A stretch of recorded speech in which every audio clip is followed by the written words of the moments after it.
Good morning students. Lesson 14 कर रहे थे हम, जिसका नाम था प्राकृतिक संपदा। आज इसमें हम पढ़ेंगे वर्षा के बारे में। वर्षा आपको पता है कैसे होती है, क्यों होती है, इसके बारे में हम इसमें अध्ययन करेंगे। वर्षा की बात करें तो आप जानते हैं कि दिन के समय जब जलीय भाग गर्म हो जाता है, दिन के समय में क्या होता है, धूप पड़ती है, और धूप पड़ती है तो जलीय भाग जो भी होता है, चाहे वो झरना, नदी, समुद्र, कुछ भी हो, तो क्या होता है कि बहुत बड़ी मात्रा में जलवाष्प निकलती है। बहुत बड़ी मात्रा में क्या होती है, जलवाष्प बनती है। और ये जो जलवाष्प होती है यह वायु में प्रवाहित हो जाती है। यह वाष्प क्या होती है, वायु में मिल जाती है, वायु में प्रवाहित हो जाती है, जिससे क्या होता है कि वायु भी गर्म हो जाती है और जलवाष्प की कुछ मात्रा वायुमंडल में भी निकल जाती है। जलवाष्प की कुछ मात्रा वायुमंडल में भी चली जाती है।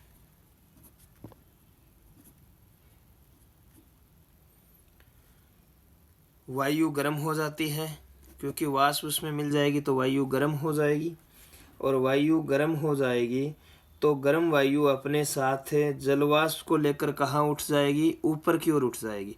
वायु गर्म होगी तो ऊपर की ओर जाएगी। आपको पता ही है, वायु गर्म होती है तो ऊपर जाती है, और ऊपर जाएगी तो उसके साथ जलवाष्प भी क्या हो जाएगी, ऊपर की ओर उठ जाएगी।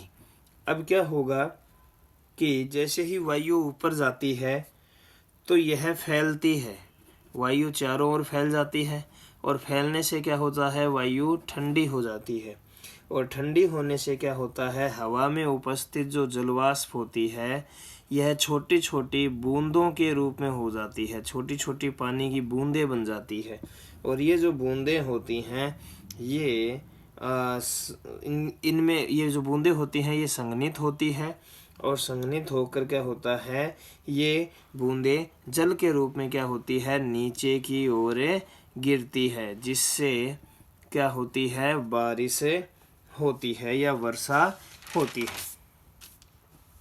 तो ये हमने बात की वर्षा की, किस प्रकार से पानी जलवाष्प के रूप में ऊपर जाएगा, और ऊपर जलवाष्प के ठंडा होने से पानी में बदलने के कारण वो पानी वापस कहाँ आएगा, धरती के ऊपर आता है, जिसे हम वर्षा का नाम देते हैं। अब आगे बढ़ते हैं और हम बात करते हैं वायु प्रदूषण की।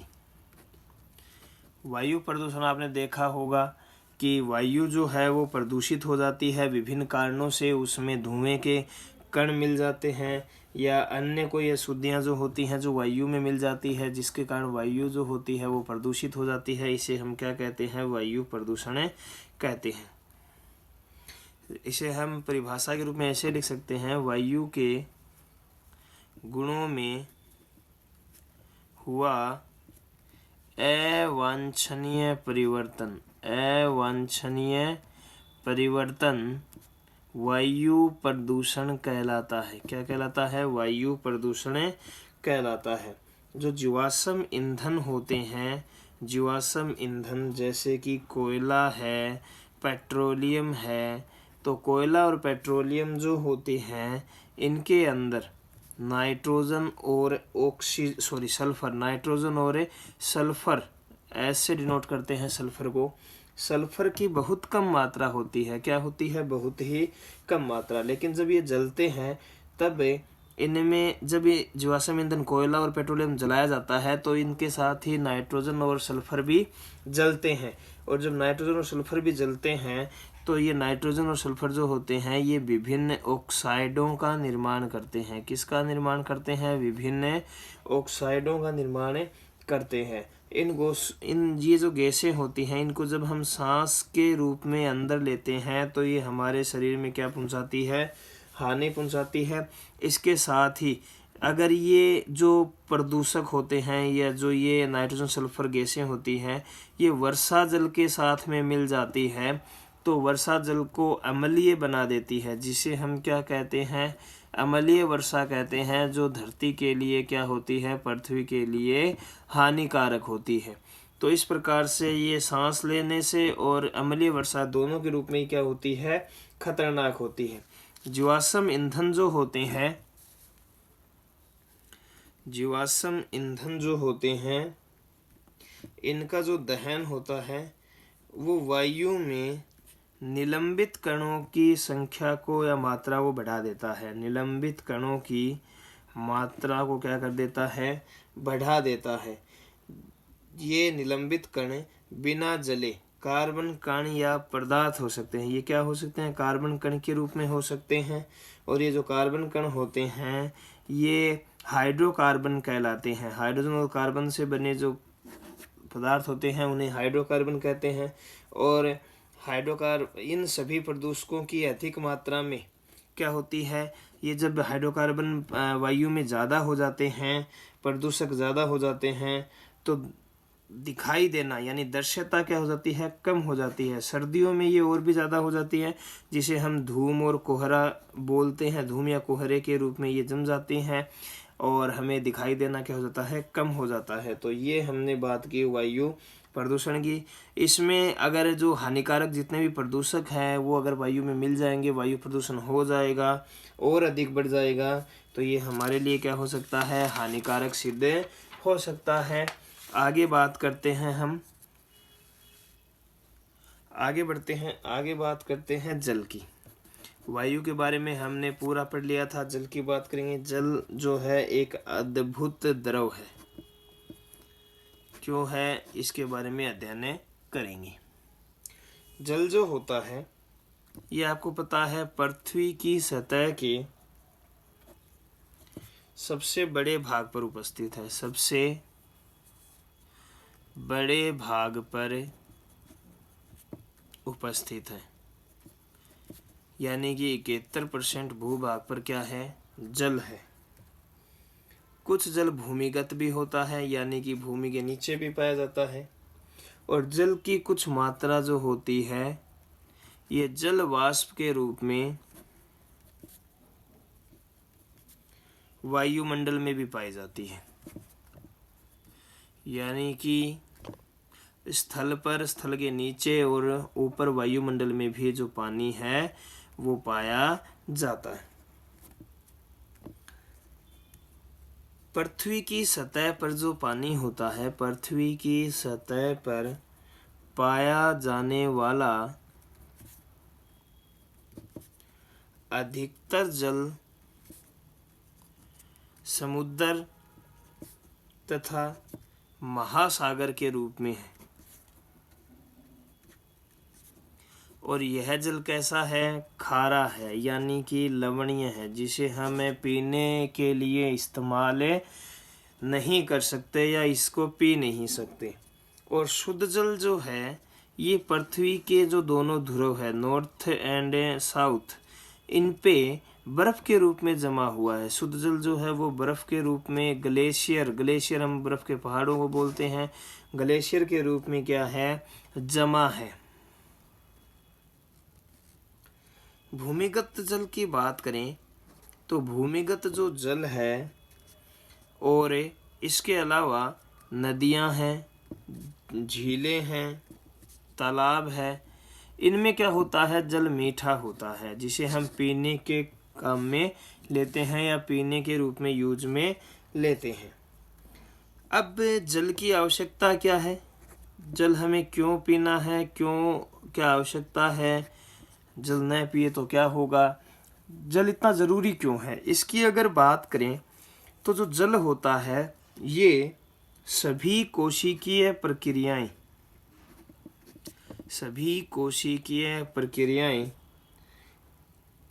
जलीय माध्यम में ही संपन्न हो सकती है। जितनी भी कोशिकाएं हमारे शरीर में, जितनी भी कोशिकीय प्रक्रियाएं होती हैं वो सभी किस में होती है, जलीय माध्यम में होती है। सभी प्रतिक्रियाएं शरीर में या कोशिकाओं के अंदर होती है वो जल में घुले हुए पदार्थों के कारण होती है। सभी कोशिकीय प्रक्रियाएं जो होती हैं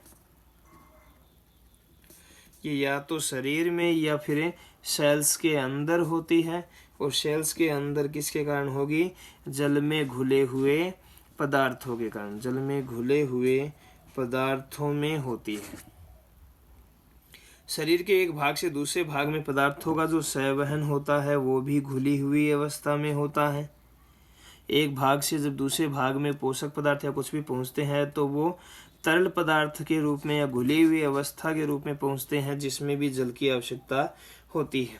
तो हम कह सकते हैं कि जीवित प्राणी जो होते हैं, यानी कि जो सजीव होते हैं, इनके जीवित रहने के लिए किसकी आवश्यकता है? पानी की अत्यंत आवश्यकता है, क्योंकि इसमें जो कोशिकीय प्रक्रियाएं होंगी वो सभी किसके कारण होगी? जल के कारण ही होगी। आगे बात करें तो जल प्रदूषण की बात करते हैं। जल प्रदूषण क्या होता है? तो सबसे पहले जैसे वायु प्रदूषण में हमने परिभाषा दी, वैसे अगर परिभाषा दें तो जल के गुणों में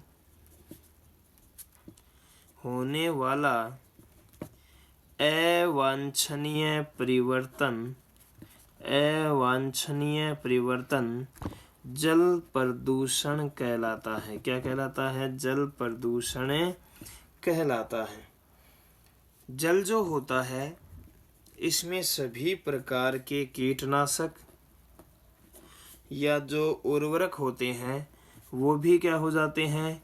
घुल जाते हैं, जिससे जल जो होता है वो खेतों में क्या हो जाता है? जल खेतों में प्रदूषित हो जाता है।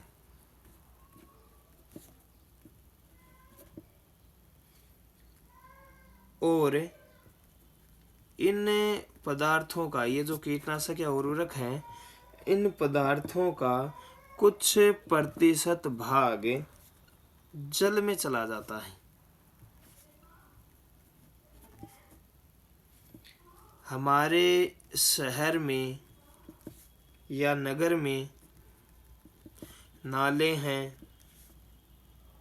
इनका जो जल है नालों का या उद्योगों का कचरा है, ये सभी कहाँ जाता है? नदियों में गिराया जाता है, जिससे नदियों का पानी क्या हो जाता है?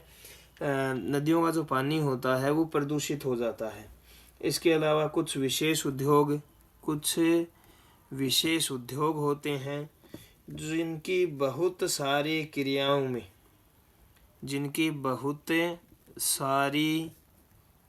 क्रियाओं में शीतलता बनाए रखने के लिए जल का प्रयोग किया जाता है।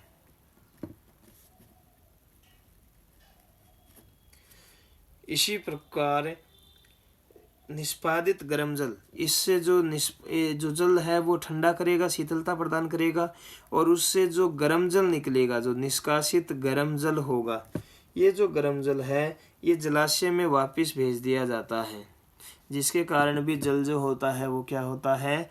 प्रदूषित हो जाता है। इसी प्रकार जो बांध होता है, जब बांध से जल को छोड़ा जाता है तब नदियों का जो जल होता है, नदियों के जल का जो तापमान होता है, इस पर भी प्रभाव पड़ता है। और तापमान पर प्रभाव क्या पड़ता है कि गहरे जलाशय जो होते हैं इनके अंदर जल सूर्य के द्वारा गर्म ऊपर की सतह के जल की तुलना में शीतल होगा। कहने का मतलब है कि गहरे जलाशय के अंदर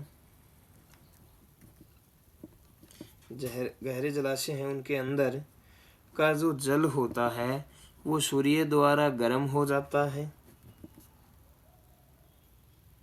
और अंदर ये तो ऊपरी सतह का पानी होता है, सूर्य द्वारा गर्म होता है, तो ऊपरी सतह का पानी क्या हो जाता है? गर्म हो जाता है, जबकि नीचे का जो पानी होता है वो क्या रहता है? ठंडा या शीतल बना रहता है।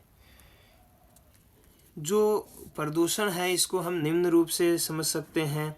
जल प्रदूषण में पहला, जैसे कि जलाशय जो है इनमें अनैच्छिक पदार्थ अगर मिल जाए तो उससे भी क्या होगा? जल प्रदूषण होगा।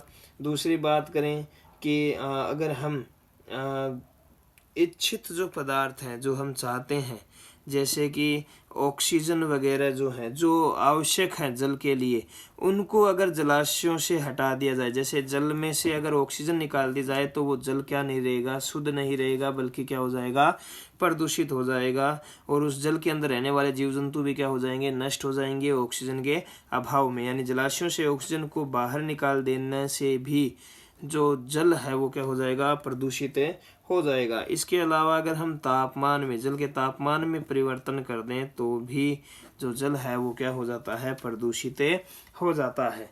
तो ये हमने बात की जल प्रदूषण की।